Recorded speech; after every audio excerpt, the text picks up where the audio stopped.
Bismillahirrahmanirrahim. Assalamualaikum warahmatullahi wabarakatuh. Halo semuanya. Perkenalkan, nama saya Zulfikar Buntuan dari kelas 2A Bimbingan dan Konseling.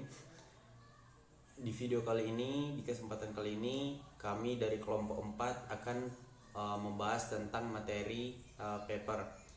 Kebetulan kami dari kelompok kami itu mendapatkan pembagian materi tentang paper.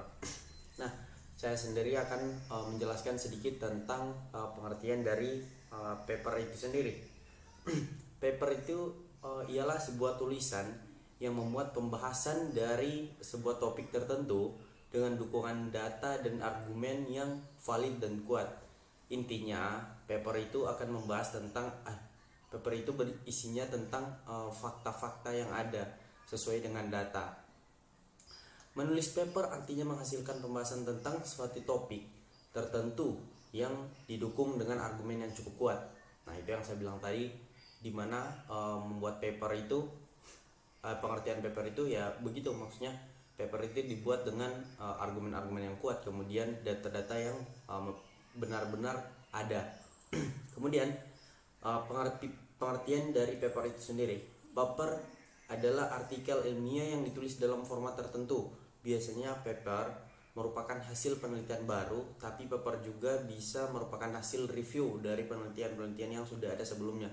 Nah, yang dimaksud di sini, paper ini bisa jadi adalah sebuah penemuan baru atau yang baru-baru memang baru ditemukan, ataupun sebagai revisi dari penemuan-penemuan atau penelitian-penelitian yang sudah ada sebelumnya, kemudian diperbarui sehingga lebih valid lagi begitu.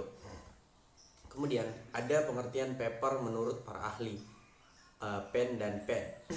Paper penelitian adalah tentang mengatur ide-ide Anda dalam format yang linear dan dapat dimengerti, di mana paper ini dibuat agar ide-ide kita itu dapat dimengerti oleh orang-orang yang ada atau yang membaca begitu dalam naskah itu.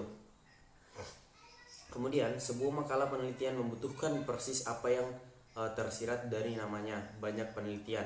Namun itu lebih dari sekedar regurgitasi fakta atau penjelasan suatu topik. Paper penelitian harus memberikan perspektif atau membuat argumen. Dalam paper itu ya kita kembali lagi kepada yang pertama tadi yang saya jelaskan, dimana dalam paper itu pasti ada argumen-argumen yang kuat dan juga data-data yang memang valid. Mungkin hanya itu sedikit penjelasan saya tentang pengertian dari paper itu sendiri. Untuk langkah-langkah selanjutnya dan pembahasan-pembahasan selanjutnya akan dibahas oleh teman-teman saya selanjutnya. Terima kasih. Saya Muhammad Rafi Dahlan akan menjelaskan tentang sistematika penulisan paper. Terdapat 8 unsur yang harus ada dalam pembuatan paper, yaitu 1. Judul dan nama penulis. Hal ini diperlukan agar paper yang dibuat memiliki hak cipta dan tidak sembarangan orang dapat menyalinya.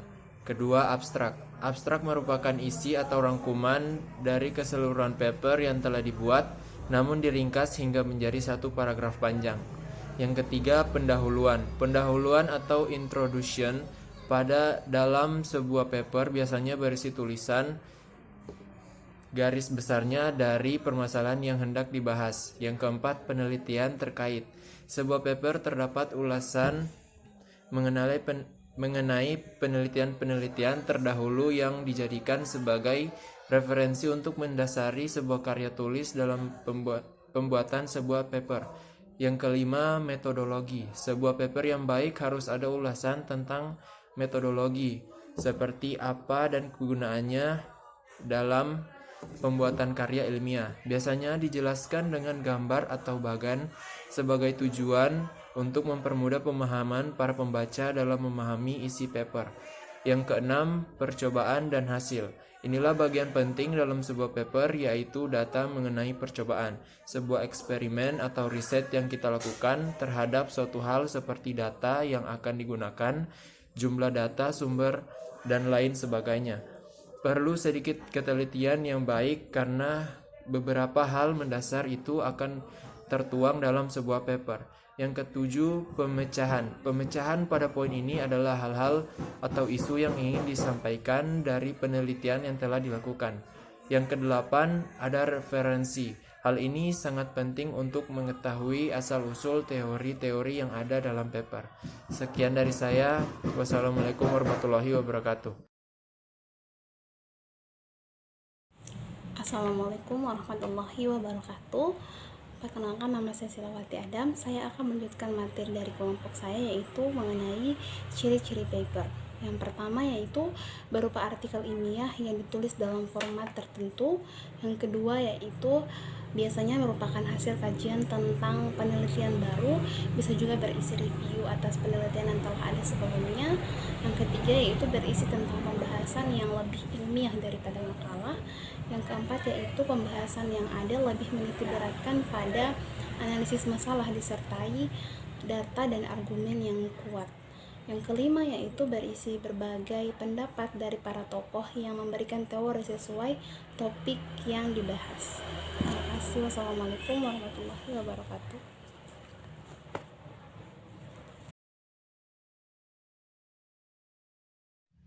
Assalamualaikum warahmatullahi wabarakatuh. Perkenalkan, nama saya Nur Afnika Gente. Di sini saya akan menjelaskan macam-macam paper. Macam-macam paper terbagi menjadi 7 bagian. Yang pertama, paper argumentatif. Paper ini menyajikan dua sisi masalah kontroversial dalam satu makalah. Kemudian yang kedua, paper analitik. Paper analitik juga mencakup informasi dari berbagai sumber, tetapi paper ini fokus dalam menganalisis berbagai sudut pandang yang diwakili dari sudut pandang faktual daripada pendapat. Kemudian yang ketiga, paper definisi.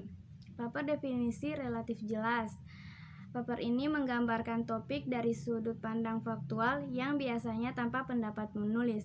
Kemudian yang keempat, paper komparatif dan kontras. Paper ini seringkali digunakan dalam bidang sastra untuk membandingkan dua penulis yang berbeda atau cerita dari sudut genre tertentu.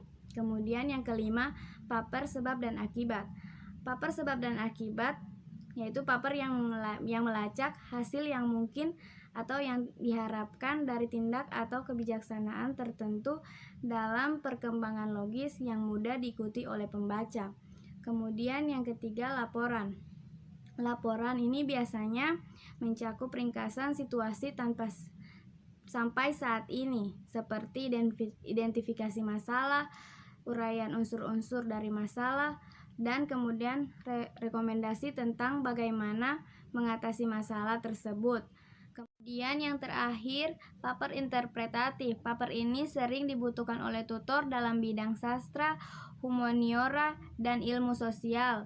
Mereka mengharuskan siswa untuk menghubungkan pengetahuan teoritis yang diperoleh dalam satu studi untuk contoh studi kasus tertentu, seperti karya seni atau puisi di bidang sastra. Kemudian situasi bisnis dalam kasus manajemen, atau profil kasus psikologi di bidang sosial atau psikologi. Halo, baiklah. Nama saya Cika. Saya akan jelaskan perbedaan antara paper dan makalah. Yaitu paper merupakan tulisan yang membuat pembahasan dari suatu topik tertentu dengan dukungan data dan argumen yang valid dan kuat. Sedangkan makalah merupakan karya tulis sebagai laporan hasil pelaksanaan atau tugas. Lalu makalah adalah karya tulis yang membahas suatu masalah berdasarkan hasil kajian atau pengamatan atau yang lainnya. Lalu paper juga lebih fokus pada pembahasan dan analisis dari masalahnya. Sementara makalah memiliki bagian dan kerangka dalam penulisannya. Assalamualaikum warahmatullahi wabarakatuh. Perkenalkan, nama saya Adenuna Mahmud. Di sini saya akan menjelaskan tentang langkah-langkah dalam membuat paper. Yang pertama yaitu menentukan tema paper. Sebelum membuat paper, yang harus dilakukan adalah membuat tema yang digunakan atau dibahas di paper nantinya. Namun pada umumnya jika Anda diberi tugas membuat paper akan diberikan tema yang menjadi pembahasan isi paper. Kemudian yang kedua yaitu pendahuluan paper. Dalam membuat paper, Anda juga tidak boleh melupakan bagian pendahuluan paper. Karena pendahuluan paper ini berisi tentang gambaran kecil dari pembahasan yang akan dibuat. Kemudian yang ketiga yaitu menentukan rumusan masalah paper. Rumusan masalah dibuat di dalam paper bertujuan agar pembahasan dapat berfokus pada pembahasan yang telah ditentukan. Selain itu, tujuan dari rumusan masalah adalah agar dapat digunakan untuk menyimpulkan pembahasan dari materi paper. Kemudian yang keempat yaitu paper seperti apa yang akan Anda buat. Nah, pada bagian ini harusnya Anda sudah menentukan seperti apa tema yang akan dibuat.